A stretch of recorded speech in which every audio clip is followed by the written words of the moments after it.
Sleep paralysis. Last winter, I experienced sleep paralysis for the first time. It was the most terrifying night of my life. I had been under a lot of stress at work, and my sleep schedule was all over the place. One night, I finally crashed, hoping for a few hours of deep rest. But instead, I found myself trapped in my own body. I woke up in the middle of the night, completely unable to move. My eyes were open, and I could see my bedroom, dimly lit by the street light outside. At first, I tried to convince myself it was just a bad dream, but then I saw something in the corner of the room. A shadowy figure was standing there, barely visible in the darkness.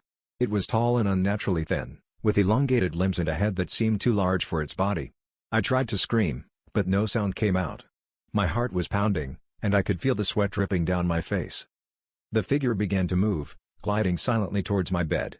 It felt like an eternity as it crept closer and closer. I could see its eyes now, deep, hollow pits that seemed to suck in all the light around them. I wanted to close my eyes, but I couldn't. I was forced to watch as it leaned over me.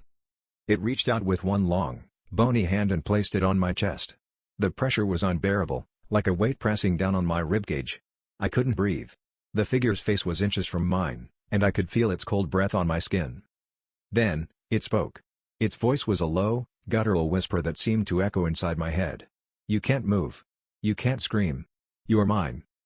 Panic surged through me, and I fought with all my might to break free. Suddenly, the pressure lifted, and I could move again. I bolted upright, gasping for air. The figure was gone, and my room was silent. It was as if nothing had happened, but I knew it wasn't just a nightmare. I spent the rest of the night sitting up, too afraid to go back to sleep. The next morning, I researched sleep paralysis and found that many people have reported seeing similar shadowy figures during their episodes. Some believe these entities are malevolent spirits that feed on fear. I've had a few more episodes of sleep paralysis since that night, but I haven't seen the shadowy figure again. Still, every time it happens, I dread the possibility that it might return. I don't know what it was or what it wanted, but I hope I never have to find out.